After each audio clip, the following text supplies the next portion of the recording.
En difficulté sur le front face à la Russie, l'Ukraine se retrouve aussi dans une position très inconfortable à propos du plan de paix que l'administration Trump veut lui faire accepter. Alors sommes-nous à un moment de bascule militaire et stratégique? Les Européens peuvent-ils neutraliser ou influencer la posture diplomatique des États-Unis? La faiblesse de l'aide occidentale et la corruption au sein du régime compromettent-elles les chances de l'Ukraine de l'emporter? De tout cela, nous parlons ce soir avec mes invités dans le club Le Figaro International.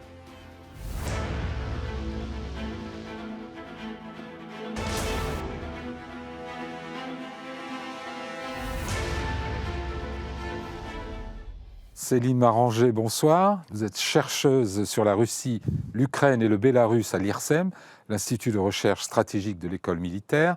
Vous êtes également membre associé du Centre de recherche en histoire des Slaves à l'Université Paris 1 Panthéon-Sorbonne et membre du conseil scientifique de la revue Questions internationales. Vous avez co-dirigé avec Susan Stewart une longue étude collective d'une centaine de pages pour l'IRSEM et l'Institut allemand pour les affaires internationales et de sécurité SWP, qui est intitulé « Le point de bascule, un modèle émergent de sécurité européenne avec l'Ukraine et sans la Russie ». Xavier Titelman, bonsoir. Bonsoir. Vous êtes expert en aéronautique, consultant dans les domaines de défense et de l'aérospatiale. Vous êtes président de la société de conseil Aviation NXT. Vous diffusez vos analyses, notamment sur votre chaîne YouTube qui compte plus de 200 000 abonnés. 500 000. 500 000. Ah, j'avais un chiffre qui datait. Ancien.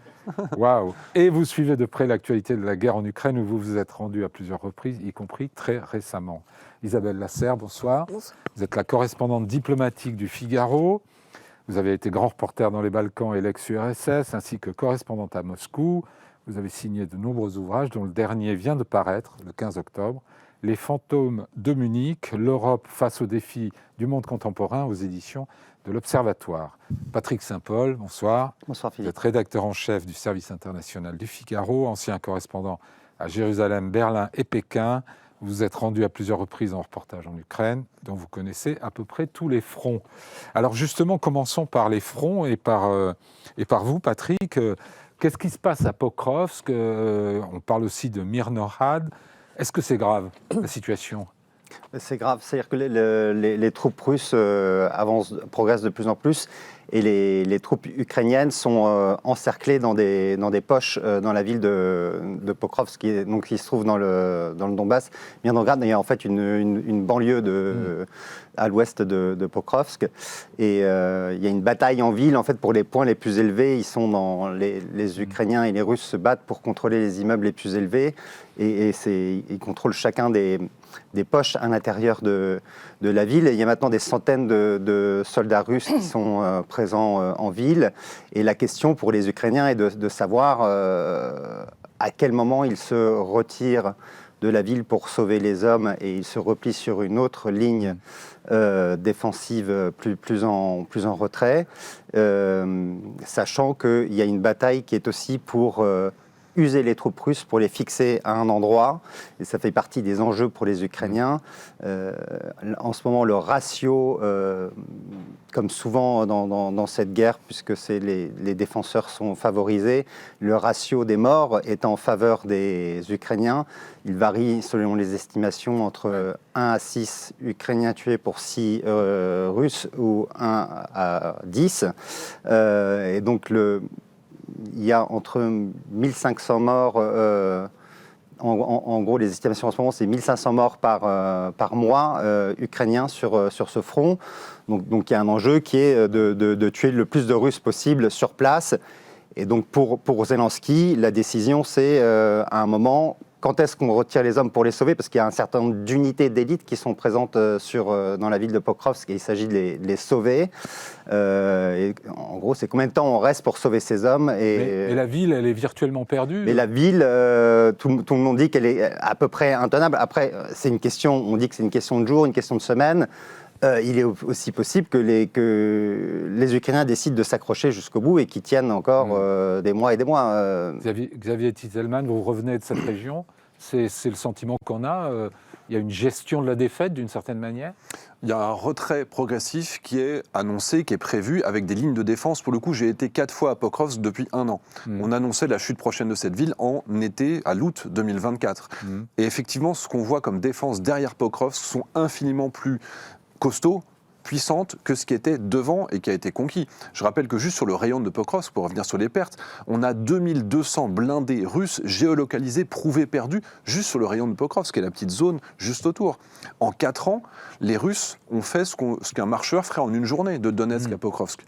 Donc on est 2200 blindés, quelqu'un a évoqué les Stalingrad, quoi. C'est pratiquement la proportion. Plus que ce que les nazis ont perdu sur la totalité de la bataille de Stalingrad, juste pour les Russes, juste pour Pokrovsk. Oui, en termes de blindés. Les Russes ont reconnu, enfin plutôt il y a eu une fuite d'informations dans laquelle on avait 280 000 pertes militaires russes depuis le début de l'année jusqu'au mois de septembre sur la totalité du front. Donc les chiffres sont démesurés, on ne se rend pas compte. De ça, quand on est même quand on y va, on a du mal à s'en rendre compte en réalité. Pardon, c'est 1500 par jour, hein, pas par mois sur le front de Pokrovsk. De tuer et blesser. De tuer et blesser. De pertes, oui. Et après, effectivement, il y avait, à la fin du mois d'octobre, une poche qui se trouvait à l'est de Pokrovsk, dans laquelle il y avait 1000 à 1500 soldats ukrainiens, sur lesquels il y avait des vraies craintes qu'ils puissent être encerclés et donc faits prisonniers ou tués. Et on a vu une grande opération commando dans laquelle ils ont déposé en hélicoptère des troupes qui ont permis de rétablir les lignes de communication. Et en ce moment, ce qu'on observe depuis quasiment une dizaine de jours, c'est qu'il y a cette poche des Ukrainiens qui sont en train de reculer progressivement. Donc c'est-à-dire que les lignes de communication, ça permet effectivement de reculer sans effondrement de ce front et sans avoir 1000 à 1500 personnes qui seraient... Est-ce que la ville va tomber, de votre avis? Mais c'est comme Chassiviar, Toretsk et toutes ces autres villes qu'on annonce la perte pour demain et qui ont tenu parfois pendant des années. Je pense que le point important, c'est sûr que la pression sur le front, elle s'accentue. Hein. Les avancées russes, elles se poursuivent de manière inexorable, mais elles sont quand même très limitées. Ça a été souligné.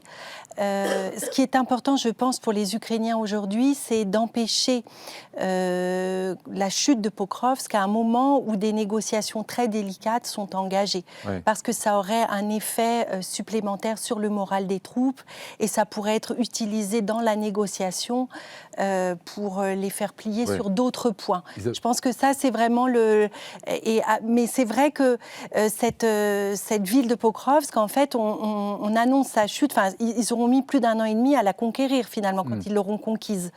Et à chaque fois, évidemment, et au prix de pertes. Voilà, c'est un tas de ruines et au prix de pertes absolument colossales.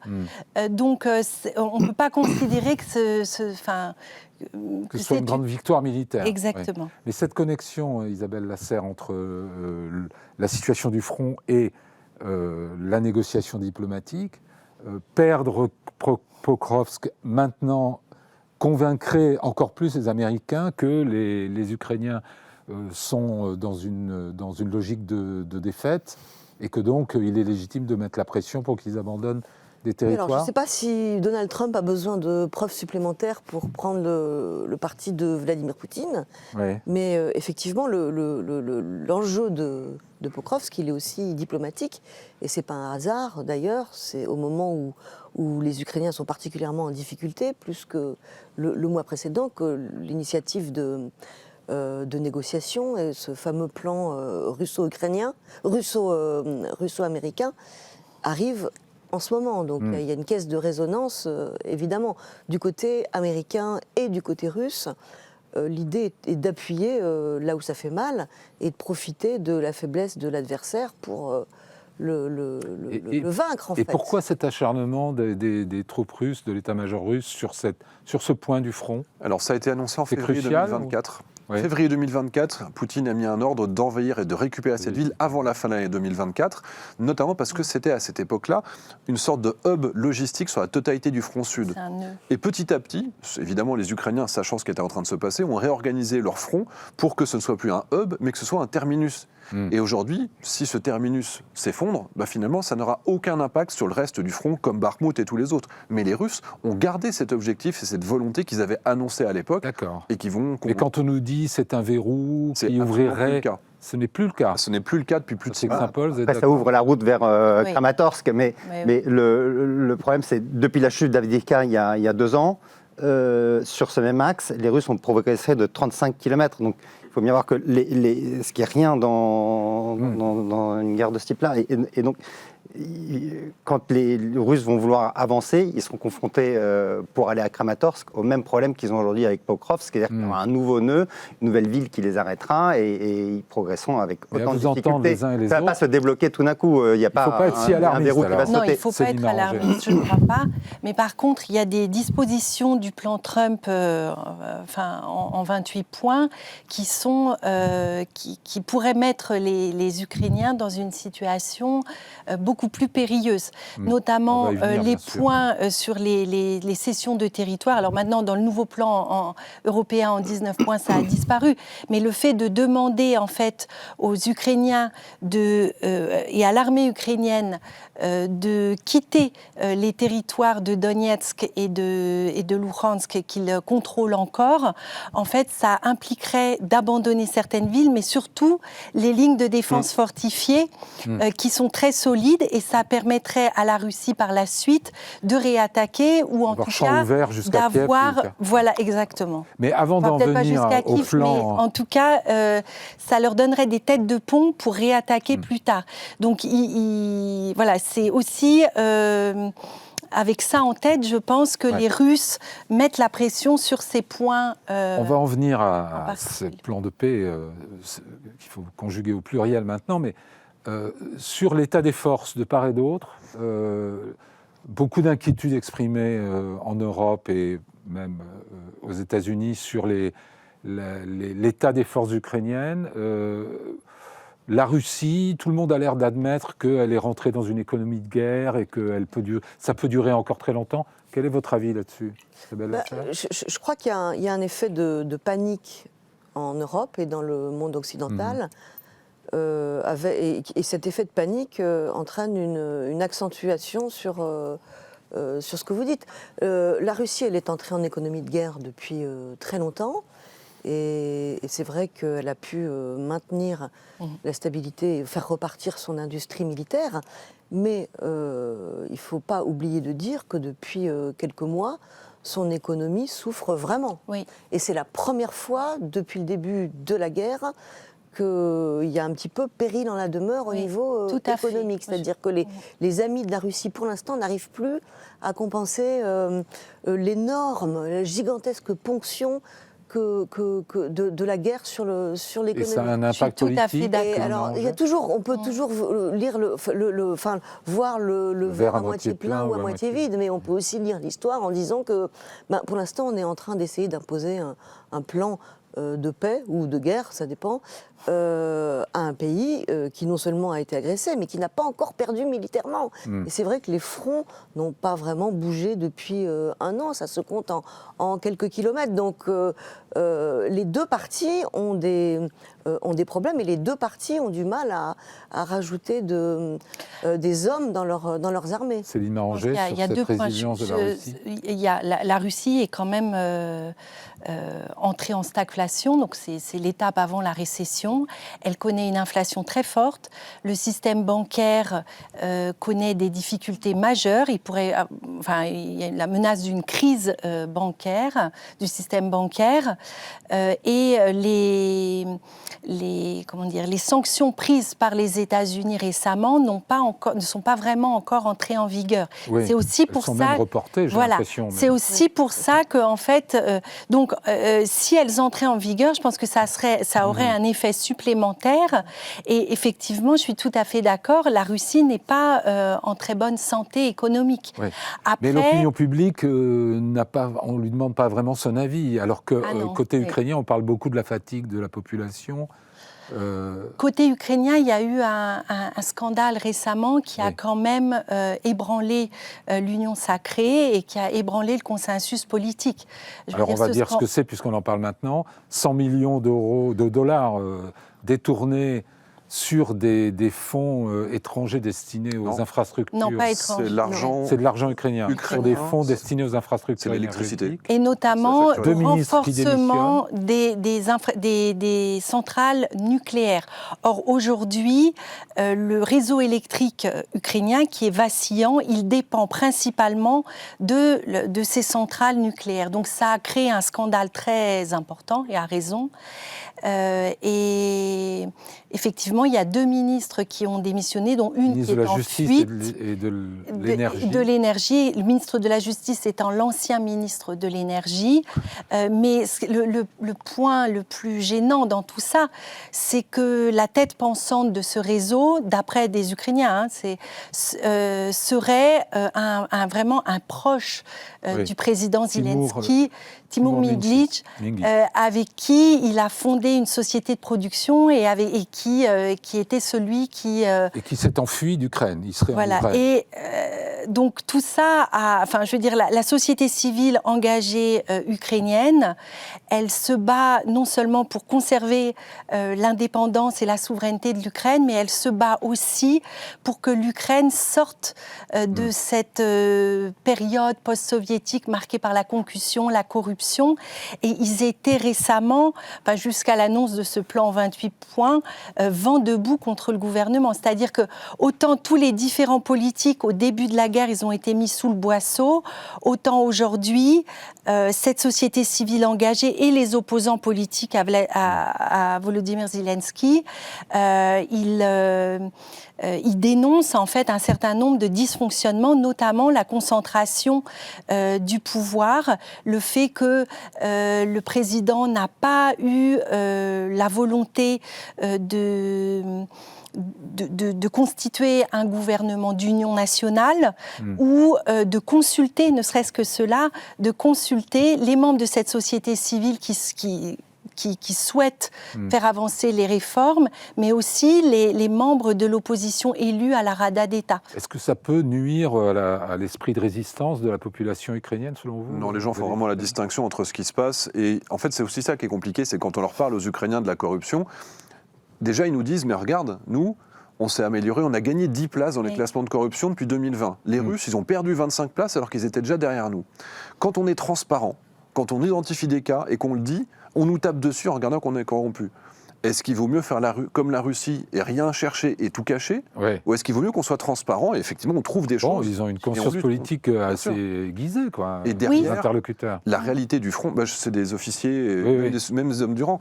Et je vais sur place, les gens ne changent pas. Quand on va sur le front, on a les petits vieux dans les villages qui remettent les routes en état pour que les militaires puissent passer vite. On va dans les écoles, les jeunes vont le soir bénévolement tisser des drones pour pouvoir produire les 14 000 drones qu'ils consomment chaque jour. Donc ils ont une volonté de continuer à soutenir leur pays et le président aujourd'hui, ils ne le remettent pas en cause, notamment au niveau international. Et la prétendue fatigue de la population à l'égard de la guerre, elle existe tout de même. Plus liée, à mon sens, à l'électricité, à l'absence de chauffage. Je reviens de Kramatorsk, cette ville où j'ai été 7 fois en 3 ans. C'est triste, mais il n'y a plus un immeuble qui a toutes ses fenêtres. Les gens dans la rue souffrent. On voit très bien que c'est plus la population qu'on avait il y a 2-3 ans avec des restaurants, etc. Et le fait de ne pas avoir de chauffage, pas d'eau chaude pendant des semaines et des semaines, plus d'écoles, de moins en moins de magasins qui fonctionnent, les stations-service qui sont bombardées, comment est-ce qu'on fait son plein ? Les camions poubelles qui sont attaqués systématiquement par les drones kamikazes. Tout ça, ça fait qu'ils empêchent la vie. Et sur les arrières, il n'y a pas d'électricité, ça rend les choses compliquées, mais ce n'est pas aussi difficile évidemment que ceux qui sont plus proches du front. Et sur le front, il y a les soldats qui dénoncent l'absence de relève. Quand on parle aux gens dans les tranchées, il y a des soldats qui sont là déployés depuis il y a des relèves régulières, mais entre gens qui circulent sur le front, c'est-à-dire qu'ils vont pendant 4 jours sur la ligne 0, ils reviennent en arrière, pendant 4 jours se reposer, ils y retournent, et ça c'est toujours les mêmes hommes. Depuis le début de la guerre, dans certains cas, qui ont vu la moitié de leur unité se faire décimer et qui sont eux toujours là et qui tiennent le front. Et eux, il y a une vraie fatigue. Alors, on sait que la conscription commence à 25 ans. Zelensky n'a jamais voulu la baisser. Les 18-24 ans qui n'avaient pas le droit de sortir du pays ont eu, depuis le mois d'août dernier, l'autorisation de sortir. On dit qu'il y en a 100 000 C'est 10% qui sont partis. de la classe d'âge. 10% des Ukrainiens de cette classe d'âge, quand ils ont eu l'autorisation de sortir, effectivement, ils sont sortis. Ils vont revenir, ceux-là, pour se battre ou c'est pas Pour se sûr battre, je ne crois pas, mais quand la paix sera revenue, oui, je pense. Bon, dans ce contexte, évidemment, on va en venir à cet épisode diplomatique. On va d'abord écouter le président Trump, qui en parle de manière brève mais claire. It's horrible what's happening. It's a war that should have never happened. It would have never happened if I was president, and it's a shame. And I thought they should have acted quicker. But it's a cold winter, and a lot of the we have a way of getting peace, or we think we have a way of getting peace. He's going to have to approve it. We're trying to save a lot of lives. They're losing 25. Think of that, 25,000 lives over the last short period of time. That's Ukrainian and Russian. And it's a shame. Well, he'll have to like it, and if he doesn't like it, then they should just keep fighting, I guess. Bon, il faudra que ça lui plaise. Isabelle Lasserre, vous avez commenté ce plan en parlant du tandem russo-américain. Vous dites qu'ils avancent main dans la main. Expliquez-nous. C'est un plan russe en fait ? Oui, c'est un plan russe avec des touches américaines. Donc on peut l'appeler russo-américain. Je préfère dans ce sens-là plutôt que. On sait qu'il y a même eu une rumeur ou une polémique sur certains passages de ce plan qui auraient été directement traduits du russe. Voilà. Mais on voit d'ailleurs, on voit complètement, oui, ça a été confirmé, et on voit complètement les mots, la syntaxe russe. On voit que c'est passé. Il parle de dénazification, par exemple. Il parle de dénazification, c'est des choses ça, c'est le vocabulaire de Poutine. Absolument, oui, ça ne peut pas. Mais il y a dans la syntaxe, en effet, des passages où traduit c'est pas de l'anglais normal. C'est de l'anglais avec de l'accent russe. C'est ça, c'est le logiciel Internet de traduction directe. Ils ont fait copier-coller et ils l'ont transmis en disant c'est le plan américain, mais c'était le plan russe mot pour mot. Ouais. Et sur le fond alors, Isabelle sur le fond, donc, il me paraît, moi, évident que... C'est quoi les points, si on doit mettre l'accent sur les points vraiment problématiques parmi ces 28 points, vous retenez lesquels ? Tout est absolument problématique. Ce plan prouve, prouve de manière, pour moi, définitive et catégorique que Donald Trump a lâché les Ukrainiens et qu'il a complètement lâché Volodymyr Zelensky et qu'il préfère Vladimir Poutine et que c'est avec la Russie qu'il veut faire la paix. Il prouve aussi, sans doute, ce plan confirme aussi que Donald Trump est en train aussi de lâcher les Européens. C'est pour ça qu'il provoque une telle panique parmi les dirigeants européens. En fait, tout est en train de s'achever. Les masques tombent complètement pour moi depuis ce plan russo-ukrainien. Sur le fond, absolument tout est problématique puisqu'on offre l'Ukraine, c'est un plan de capitulation, le plan de Donald Trump-Poutine. On offre l'Ukraine sur un plateau en choisissant de récompenser l'agresseur et de punir la victime, qui s'est fait quand même envahir son papier, et on choisit de mépriser une démocratie, de ne plus la soutenir, donc c'est l'Ukraine, même si c'est une démocratie imparfaite, et de récompenser une dictature ou une autocratie. Donc voilà. Alors après, on propose que le pays soit coupé, amputé de au minimum 20% de son territoire, que son armée soit réduite, qu'il n'y ait pas de forces étrangères pour assurer la défense de l'Ukraine plus tard, ni d'intégration dans l'OTAN, ce qui est aussi une des principales garanties de sécurité qui saute. Et en fait, l'objectif de Vladimir Poutine, tout le monde le sait, est de faire revenir l'Ukraine dans le giron russe et d'installer à Kiev un pouvoir qui soit complètement dans les mains du Kremlin. Donc ce plan est totalement inacceptable. Il est même absolument incroyable que le président de la plus grande puissance mondiale ait pu comme ça laisser passer un tel plan de capitulation. C'est quand même... Voilà. Alors après, il y a le contre-plan. Oui, on va y venir, mais restons un peu sur le plan de Trump. Est-ce qu'un des points, moi, qui m'étonne le plus, c'est qu'il y a aussi une reddition de l'OTAN dans ce plan. Oui. Il y a un droit de veto donné à Poutine sur l'expansion de l'OTAN, il y a l'interdiction d'envoyer des troupes, il y a les États-Unis qui se propose comme médiateur entre l'OTAN et la Russie, l'OTAN dont ils font partie. C'est très étrange. C'est une façon de reconnaître la neutralisation, d'acter la neutralisation de l'Ukraine. Et c'est aussi, je pense que c'est le point important, en fait, de forcer l'Ukraine à renoncer, ce qui est inscrit dans sa constitution, à la perspective de rejoindre l'OTAN, c'est une façon de limiter sa souveraineté et de revenir à la doctrine de la souveraineté limitée qui avait cours du temps de Brejnev, et qui affirmait qu'en fait, un État du pacte de Varsovie ou un État satellite en fait de Moscou n'a pas le droit de choisir son régime politique et son système d'alliance. Et c'est vraiment, et que les États-Unis d'Amérique entérine ce point et l'impose, et impose aussi, accepte, mais tout ça a été retiré depuis, donc il ne faut pas non retiré, plus... oui. Mais accepte l'idée que l'OTAN devrait réviser ses statuts pour pouvoir intégrer ce point que l'Ukraine ne sera jamais membre de l'OTAN, c'est assez impensable. Il y a une chose que je voulais dire peut-être parmi tous les points, les 28 points, parmi ceux qui sont le plus inacceptables pour les Ukrainiens, il y a les cessions territoriales, on en a déjà parlé, il y a cette question de l'OTAN, parce que c'est aussi la sécurité et l'avenir de l'Ukraine qui se joue, mais il y a un troisième point très important, c'est l'amnistie totale. C'est-à-dire l'impunité pour le crime d'agression, pour les crimes de guerre que les organisations de la société civile, comme le Centre pour les libertés civiques, estiment à 90 000 quand même. Et c'est l'impunité pour la déportation des enfants, qui sont au nombre au moins de 20 000. Et qui sont la raison pour laquelle Poutine fait l'objet d'un mandat de la Cour pénale. Et pour les civils ukrainiens, retenus incommunicado dans des prisons russes, dans des circonstances vraiment effroyables, et qu'on estime au nombre de 16 000. Donc vous voyez, et plus, il faudrait faire revenir Vladimir Poutine dans le G8. Je pense que ça, pour les Ukrainiens, pour casser le moral et les faire plier, on touche à une corde sensible. Avec une dimension économique qui intéresse évidemment aussi, beaucoup. Ça casse pas seulement le moral, mais ça casse l'ordre international. Exactement. Quand vous les avez vus, ce plan, qu'est-ce que ça vous a inspiré spontanément ? C'était à 100% l'intégralité des revendications russes, de la langue russe en tant que langue officielle, de retour de l'église de Moscou, du patriarcat de Moscou, qui était une agence d'espionnage au profit de la Russie. Il y avait la totalité de toutes les listes des exigences qui ne sont pas acceptables, évidemment, pour un pays qui n'a pas été l'agresseur, mais surtout qui n'a pas perdu la guerre. Oui, mais est-ce qu'on n'est pas à côté de la plaque dans l'analyse que fait Trump, de dire le pays, de toute façon, l'Ukraine ne peut pas gagner cette guerre. Mais la Russie non plus. Ils repousseront jamais les Russes au-delà de ce qu'ils ont déjà conquis, et on ne fera jamais la paix avec Poutine si on n'accepte pas ces conditions. La question, je pense qu'il résonne de manière très basique comme ça. Est-ce que ce sera pire pour les Ukrainiens d'accepter ces conditions que de continuer à se battre? Et aujourd'hui, les Ukrainiens sont très clairs.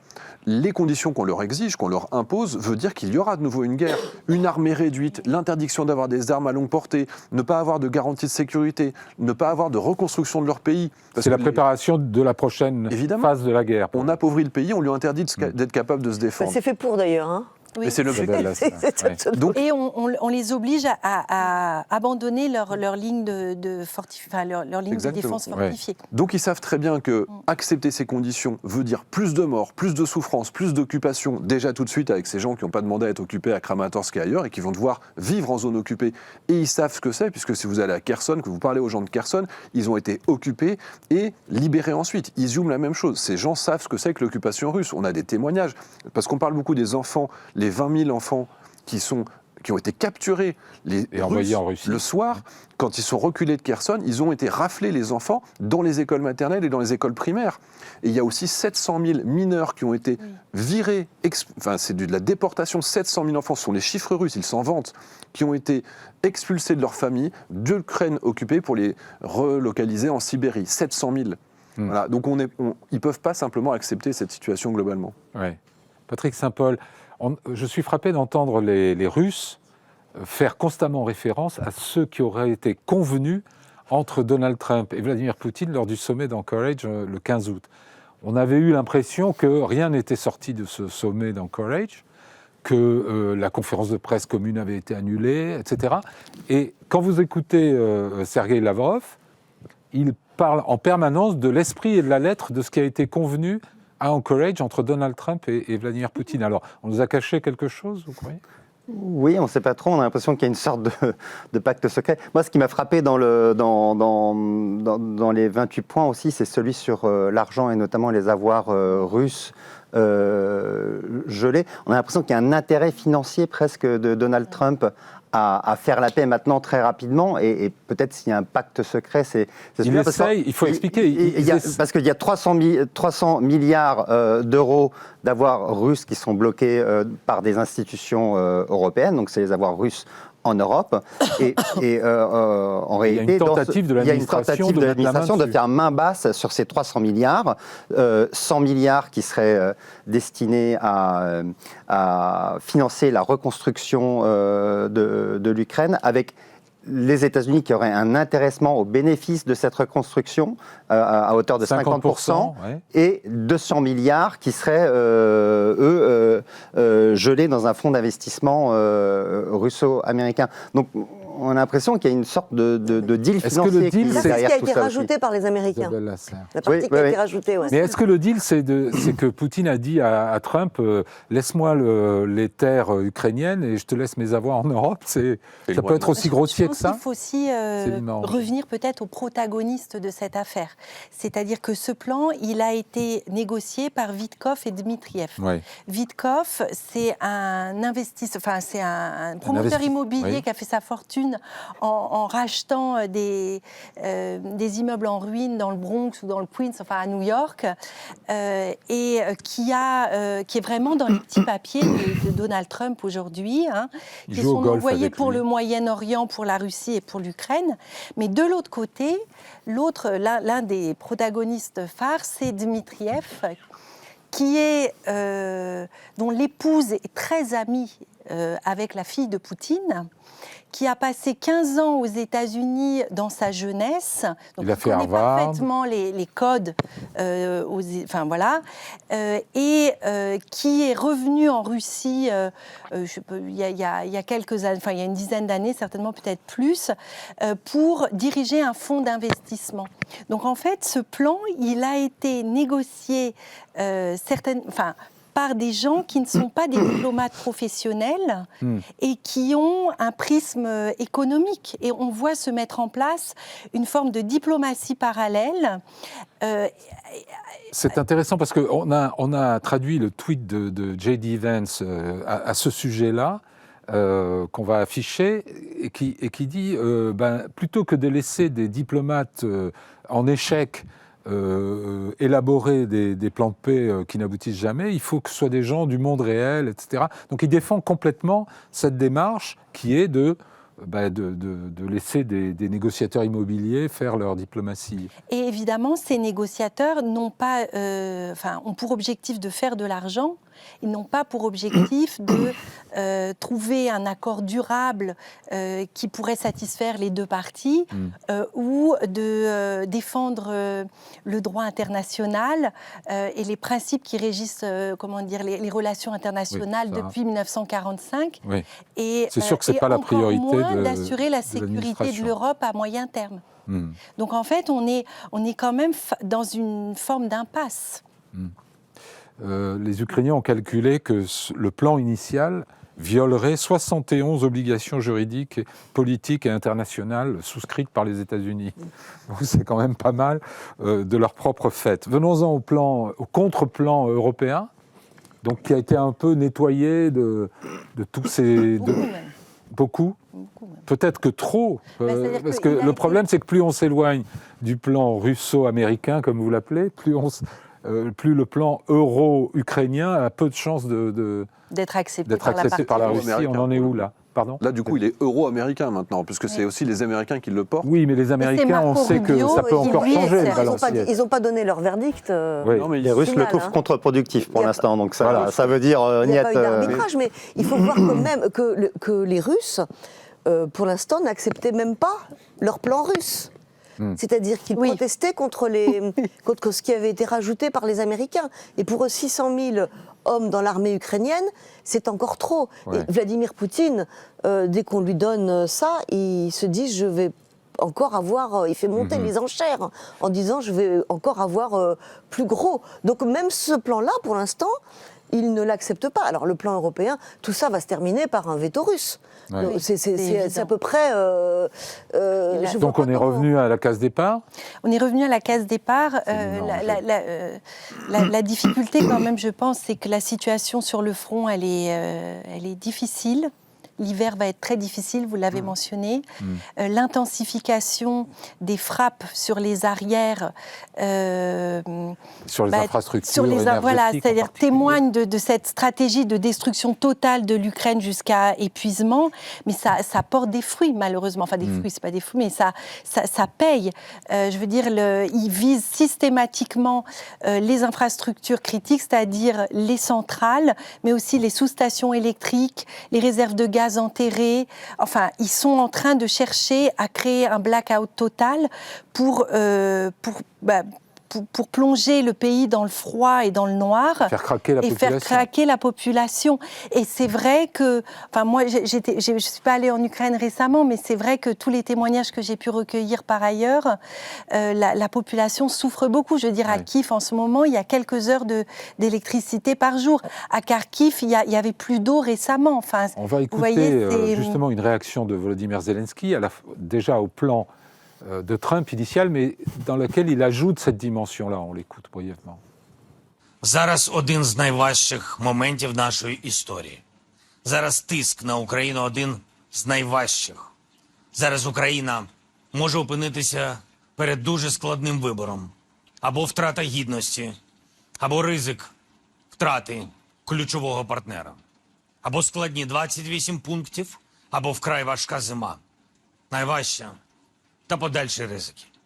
On voit un président ukrainien qui est quand même qui n'a que des mauvais choix devant lui, Patrick Saint-Paul. Oui, on voit qu'il a quand même que des mauvais choix et on ne sait plus trop si l'ultimatum de jeudi est toujours en vigueur ou si. Oui, il a l'air d'être assoupli. Oui. S'il est assoupli, mais pour combien de temps?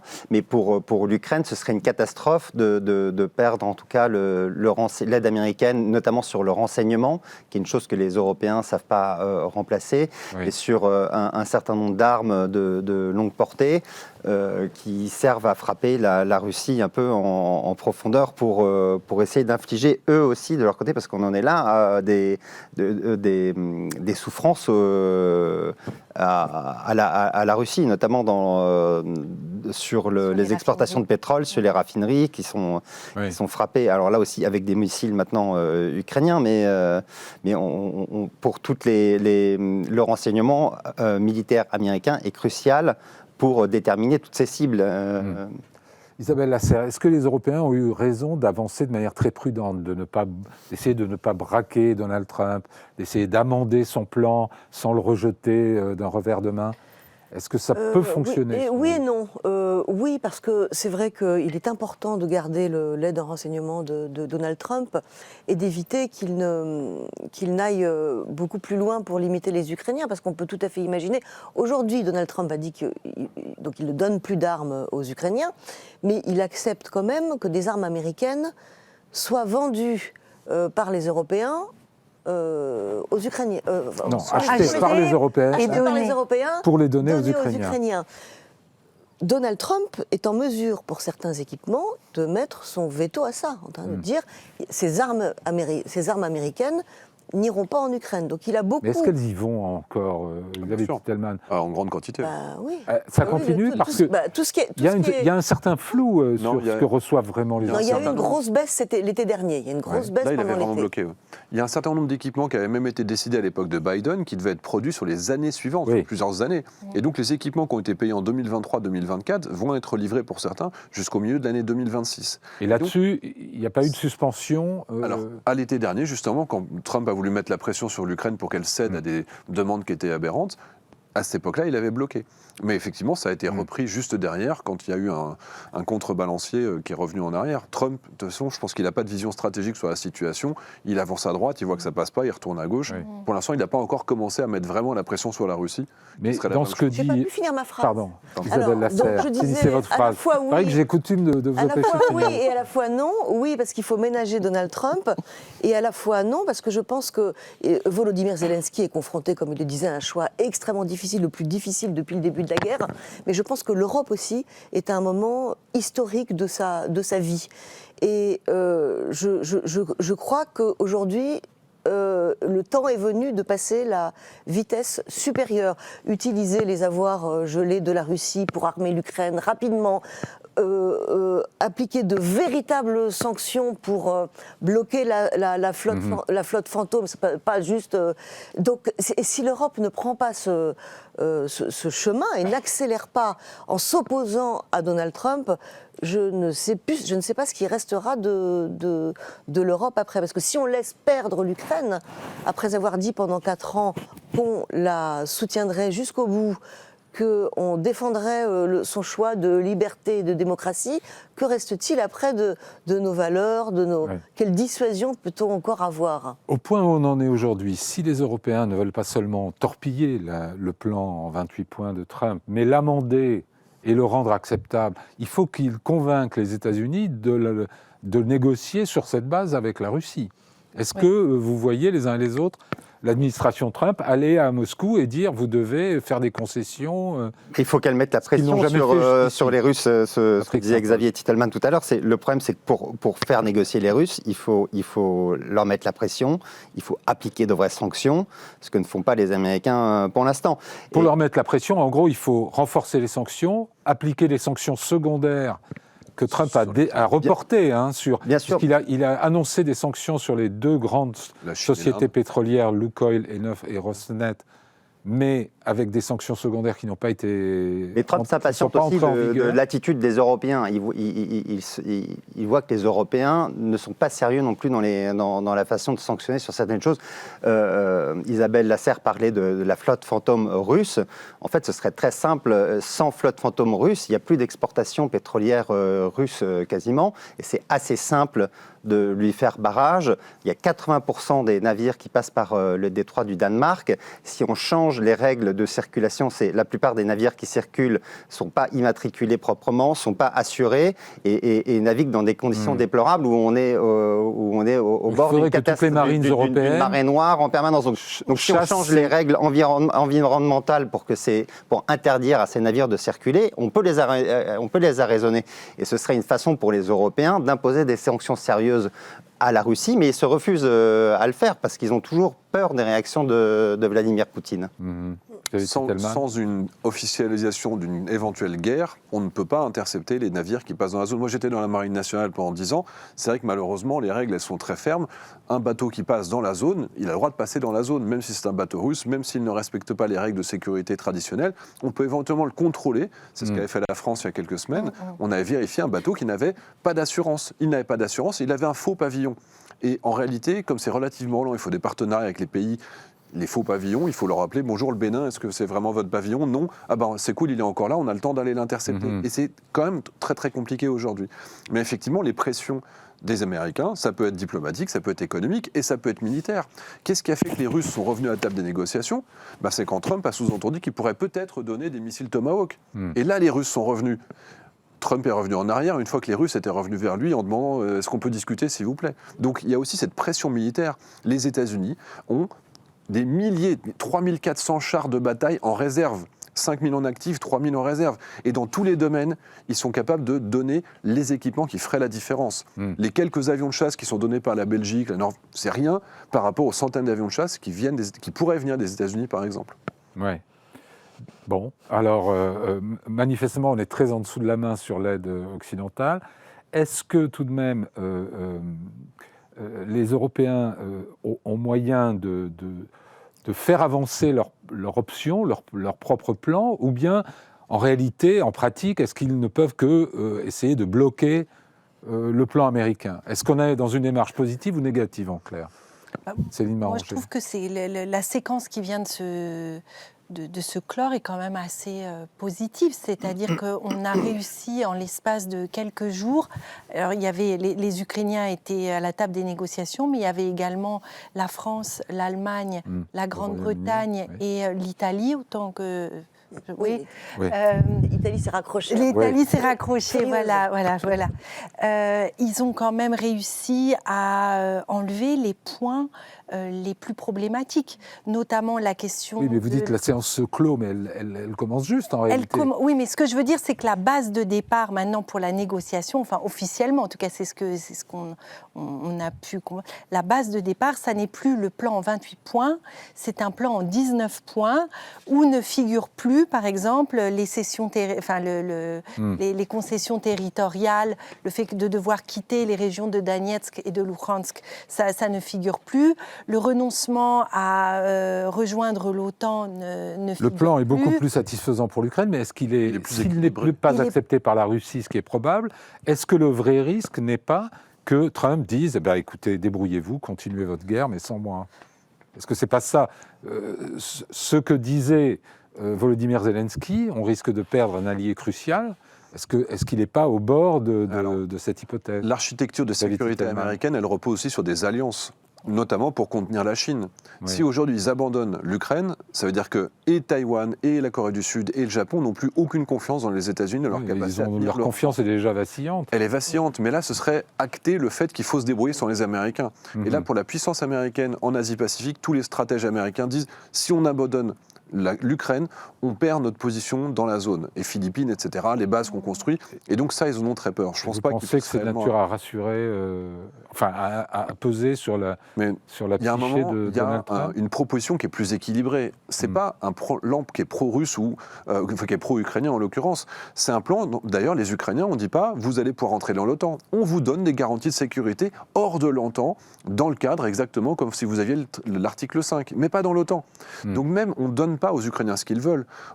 Quelqu'un qui serait neutre, un Brésilien, un Indien, il regarde le plan, personne n'est content, c'est qu'on est peut-être dans le juste milieu. Et aujourd'hui, le plan européen est un plan qui est malheureusement pas assez favorable aux Ukrainiens et qui est même pas, qui ne fait pas payer à la Russie tous les drames et toutes les catastrophes qu'elle a faites. Donc c'est relativement équilibré en réalité. Mais de nature à convaincre la Russie que... Mais la Russie acceptera jamais... Enfin ça, il faut le comprendre. Non, mais le fond, c'est qu'elle veut continuer la guerre. Oui. En l'état, le régime de Poutine. De mon point de vue, la Russie a deux objectifs stratégiques. L'état final recherché par la Russie, c'est la destruction de l'Ukraine, la destruction de l'État ukrainien, de son indépendance, de sa souveraineté.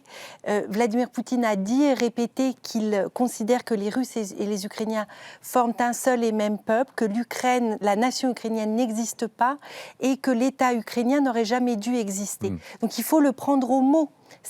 Son premier objectif, c'est ça. Et le deuxième objectif, il se sert de la guerre pour imposer à l'Europe une révision complète de l'architecture de sécurité en Europe. Et il faut se souvenir qu'en décembre 2021, c'est-à-dire 30 ans mois pour mois après la dissolution de l'Union soviétique, quand la Russie a présenté les deux projets de traité à l'OTAN et aux États-Unis, ils avaient des demandes très ambitieuse, c'est-à-dire qu'il demandait notamment que les États-Unis retirent leurs armes nucléaires d'Europe. Qu'on revienne à la situation de 1997, c'est-à-dire avant les élargissements. Donc on ne sait pas exactement quel est l'objectif final vis-à-vis de l'Europe et de l'OTAN, mais en tout cas ils se servent de la guerre en Ukraine pour affaiblir l'OTAN et pour diviser les membres, les pays européens entre eux et pour saper le lien transatlantique. Est-ce que c'est pas tout bêtement un problème de méthode aussi que de vouloir arriver devant les Ukrainiens, devant les Russes, etc., avec un plan déjà élaboré? Est-ce qu'il ne faut pas tout simplement dire aux belligérants de s'asseoir à une table, les forcer à négocier, mais ne pas forcément s'asseoir à une table? Ça ne marche pas parce que c'est ce qu'on essaye avant de tester cette méthode. La vôtre a déjà été testée pendant de nombreuses années, confère les accords de Minsk après l'invasion de la Crimée et la déstabilisation du Donbass en 2014. Donc c'est mieux de leur donner un deal clé en main. Non, mais rien ne marche en fait. Mais ils ne veulent pas négocier. Ça marchera le jour où Vladimir Poutine ne sera plus au pouvoir. C'est malheureux à dire, mais je suis quand même prête à mettre ma main sur la table.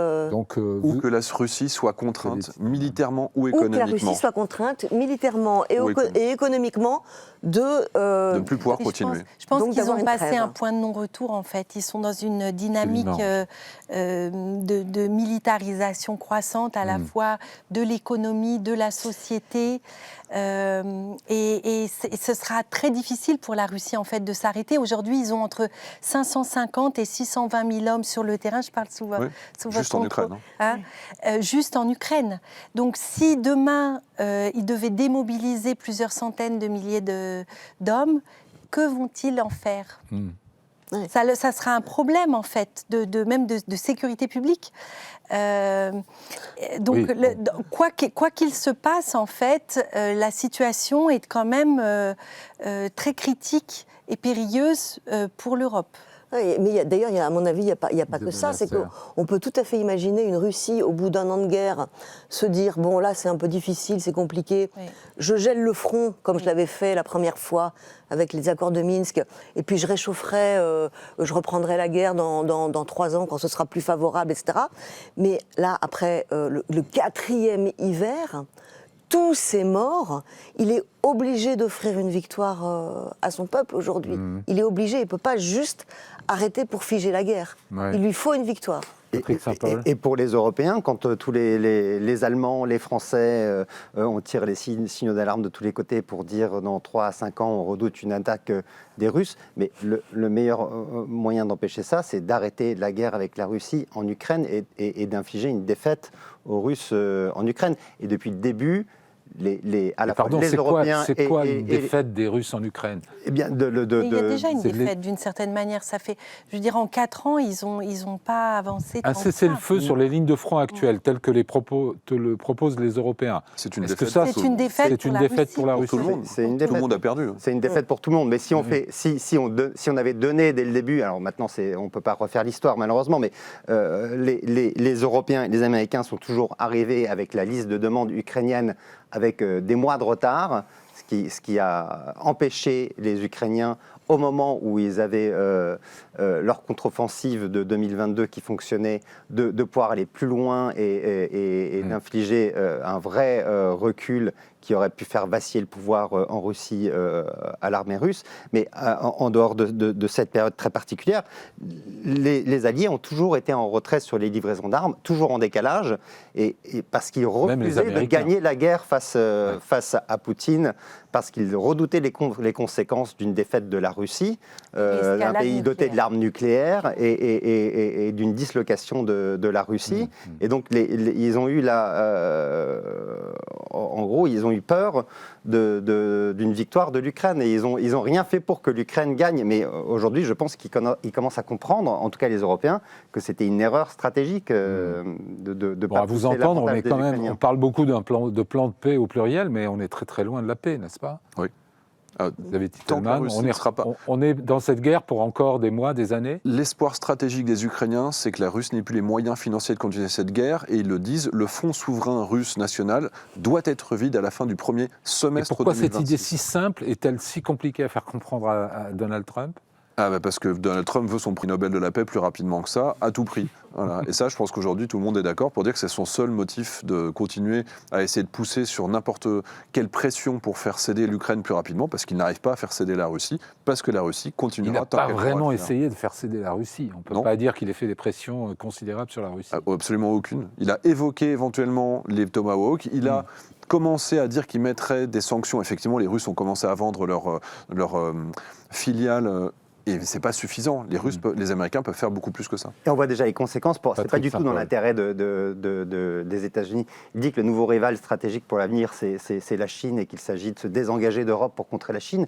Et on voit aussi que la Chine observe ce qui se passe avec la Russie. Et on voit par exemple les déclarations il y a 2 jours de Xi Jinping qui conditionnent un rendez-vous bilatéral avec Donald Trump à la reconnaissance par Trump que Taïwan fait partie que Taïwan a vocation à revenir dans le giron de la Chine et que Taïwan fait partie de la Chine. Donc on voit très bien que la Chine se positionne par rapport à la question de l'Ukraine et que pour la sécurité des États-Unis, lâcher l'Ukraine, c'est un très mauvais calcul. En un mot, très vite, puisqu'on a fini, notre heure s'est écoulée, est-ce que vous pensez quand même que les Ukrainiens vont réussir à se sortir de ce mauvais pas? Moi, je crois, oui. J'ai confiance dans leur esprit de résistance.